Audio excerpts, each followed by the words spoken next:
El emprendimiento ha tocado las puertas de grandes mentes en los últimos años. El coaching y la motivación se han convertido en una parte fundamental de la creación de contenido dirigido a los nuevos y latentes empresarios. Pero hay algunas cosas que no nos explican o de las que no somos conscientes, y una de ellas es que el crecimiento no es lineal. En algún momento llegan pensamientos de angustia, incertidumbre y frustración, sea de manera interna o externa, a causa de situaciones normales dentro del mercado. Y sí, nos referimos a la crisis, esa palabra que muchos le temen porque creen no tener el potencial para saber cómo afrontarla. Hoy, como invitado especial, está con nosotros Jorge Flores. Hola, Jorge. Gracias, Nicole. Buenas tardes. Muy amable. Muchas gracias por la invitación, por la distinción y emocionado de poder compartir algo de lo que ha sido mi vida y mi experiencia laboral con ustedes y con las personas que te siguen. Muchas gracias por la invitación. Buenas tardes a todos. Jorge nos responderá algunas preguntas desde su perspectiva y experiencia como gerente, pero antes de comenzar quiero contarles un poco sobre quién es Jorge Flores. Jorge es el actual gerente general de Oxxo Colombia. Ha tenido experiencia en el área de gerencia desde hace 24 años, manejando variedad de situaciones que lo han llevado a tomar decisiones importantes que reflejan el total aprendizaje del cual disfruta hoy en día. Y sin más preámbulos, comencemos con la primera pregunta. Muchas gracias, Nicole. Nuevamente, muchas gracias.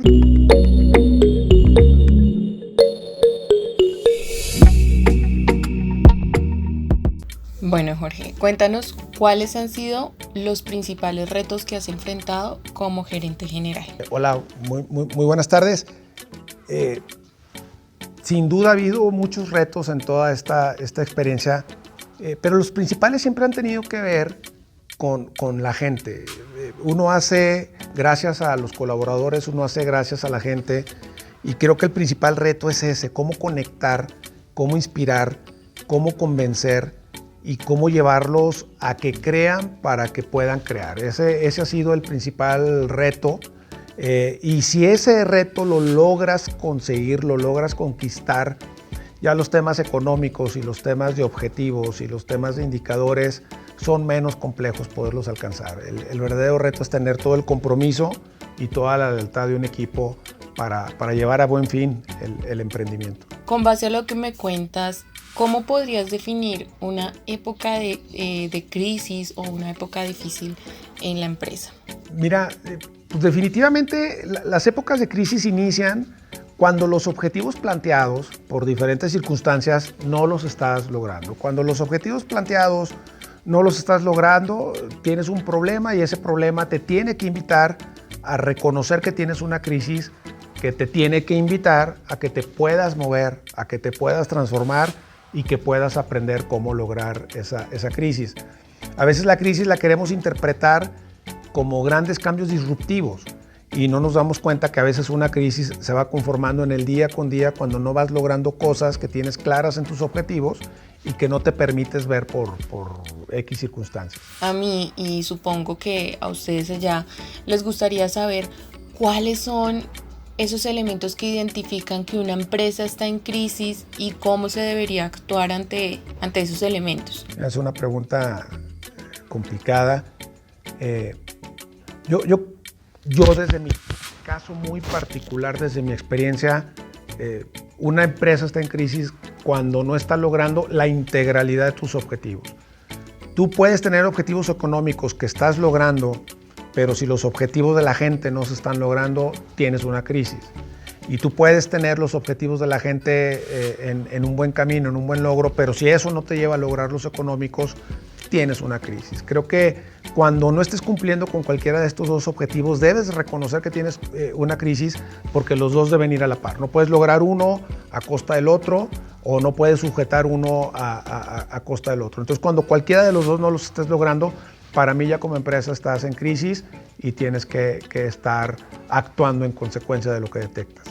¿Qué medidas crees que debería tomar una organización para adecuarse ante una crisis?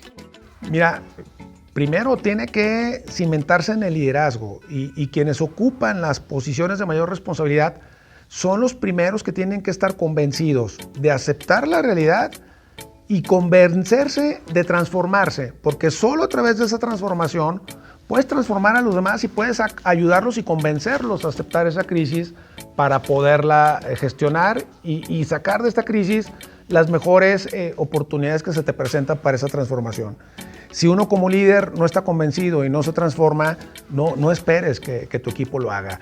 Y si no logras que tu equipo lo haga, pues no lo vas a cambiar, porque los logros no son en consecuencia de uno como líder, son en consecuencia de un trabajo conjunto, y la gran responsabilidad es transformarme, reconocerme y con eso poder invitar a todo el equipo a movilizarnos para lograr nuestros sueños y el manejo y la administración de la crisis. La siguiente pregunta va ligada, creo yo, a la responsabilidad que como líder tienes para con el capital humano de la empresa, y desde mi perspectiva considero que debe integrar bastante inteligencia emocional, y es qué rol juega el líder dentro de la organización en un momento de crisis y cómo manejas el estrés frente a una crisis sin afectar a tu equipo.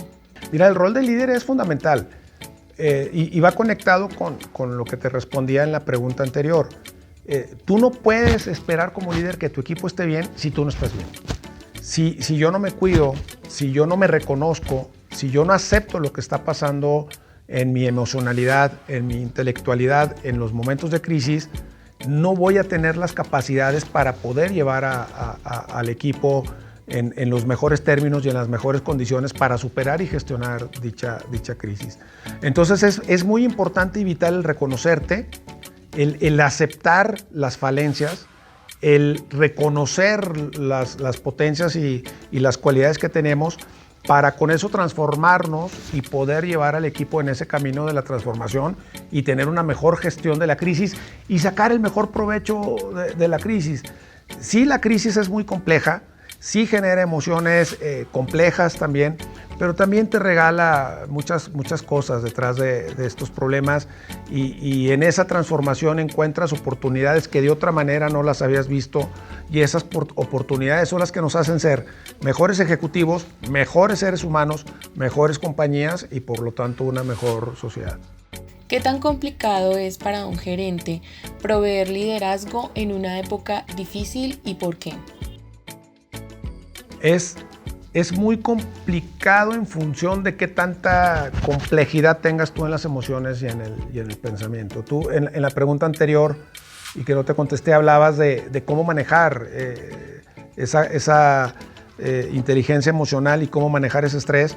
Y creo que es reconocer tú como ser humano qué requieres para poderlo manejar y luego poder conectar con lo que quieres hacer hacia adelante. En mi caso muy particular, mi pensamiento es que si nos ocupamos en hobbies que nos ayudan a fortalecer nuestras convicciones, que nos ayudan a sanar las emociones, podemos conectar de una manera diferente y con una mejor intelectualidad para gestionar las crisis. En mi caso muy particular, la lectura, el hacer ejercicio, me ayuda a pensar, me ayuda a transformar esa energía y me ayuda a crear y generar alternativas, y a raíz de eso poder conectar diferente con mi equipo, aceptando mi realidad. Y creo que si yo acepto mi realidad, puedo hacer que los demás la acepten, y entonces a partir de ahí podamos construir la realidad que queremos, entendiendo la que estamos viviendo actualmente. Bueno, con base a todo lo que hemos hablado hasta el momento, ¿cuáles son los retos a los que enfrentan los líderes de las organizaciones en tiempos difíciles? Mira, aspectos importantes para generar una retroalimentación es el reconocernos como seres humanos, y en el reconocimiento como seres humanos entender que como hay oportunidades también hay capacidades infinitas, y es donde prestar la atención. Y creo que la atención es prestarla en las capacidades y los potenciales que tenemos para poder crear y construir a partir de la oportunidad que nos está generando la crisis. Si logramos creer en lo que queremos, lo podemos crear, y eso yo estoy convencido de eso. A mí me encanta a un ejecutivo que siempre me ha inspirado, Eduardo Padilla, el que habla de la tensión sana entre la realidad y la visión o el sueño que yo tengo. Entonces, en cuanto más realista sea yo dónde estoy hoy, más tengo claro cuánto me falta para llegar a donde tengo que llegar. Y si yo me engaño para quitarle atención a mi circunstancia y voy manejando una realidad diferente o voy bajándole niveles a mi ambición o mi sueño, creo que eso no me lleva a retarme ni a retar al equipo. Entonces, el manejo de la realidad para que sepas cuánto te falta para llegar a tu sueño siempre es importante, porque a partir de ahí construyes, transformas y creas lo que quieres lograr. Jorge, ¿tú a quién acudes en busca de una solución o en busca de ayuda para resolver un determinado problema? Hay dos focos, el foco interno y el foco externo. Internamente, mis colaboradores son un regalo, ven las cosas diferentes a mí, entienden otras cosas que yo no entiendo y ven otros ángulos que yo no veo. Entonces acudo con ellos y ellos me ayudan a conformar una fotografía, una pintura completa de lo que está sucediendo para poder tomar las mejores decisiones. Y externamente buscas personas que difieran de tu forma de pensar, que pueden estar en la misma industria o pueden estar en otra industria, y que en ese pensamiento te retan a encontrar soluciones diferentes a las que comúnmente yo haría desde lo que conozco y desde mi contexto. Entonces, mantener ese balance entre internamente quién te ayuda y cómo te enriquece con sus ideas y encontrar en el externo quién te puede retar con ideas diferentes, me han ayudado mucho a construir soluciones en épocas de crisis. ¿Cuáles han sido tus mayores logros dentro de la resolución de una crisis?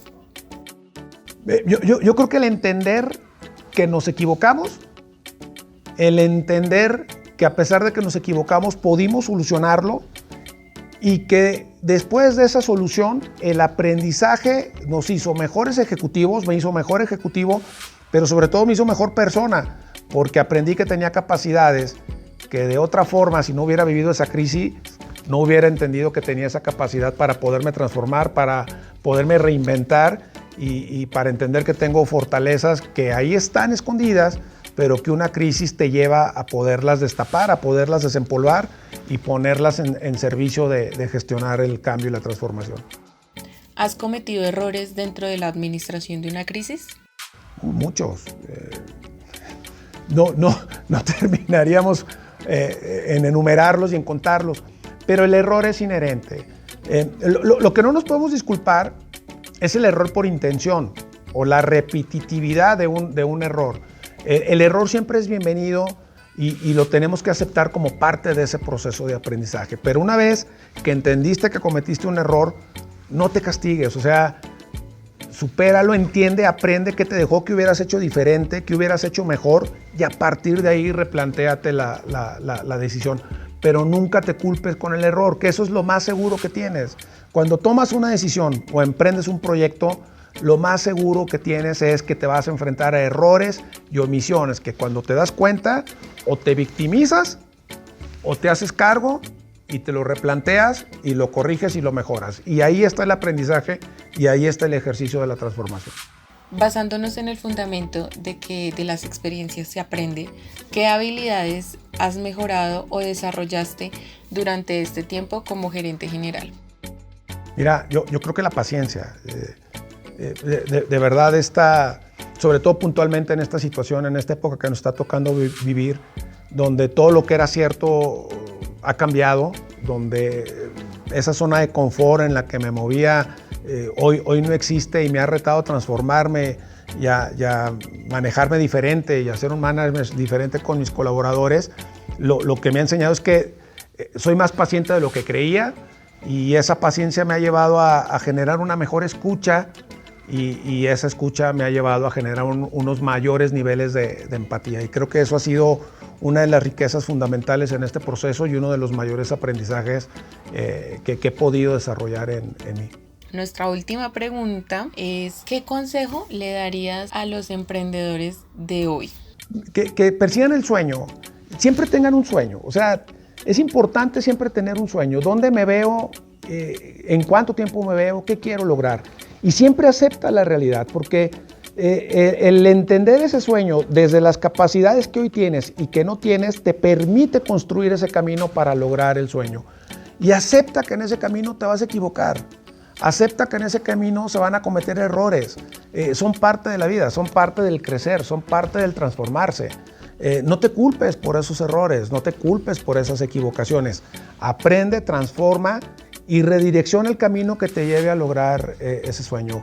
Creo que los emprendedores, la principal característica es esa, que se permiten soñar, se permiten creer y a partir de esa creencia pueden crear cosas maravillosas, no solamente hablando desde una empresa, sino en otros ámbitos, porque llegan a lograr tocar gente a raíz de ese sueño de crear una empresa o de crear algo que los haga felices y los haga sentirse bien con el mundo, con la vida. Muchas gracias, Jorge. Gracias, Nicole.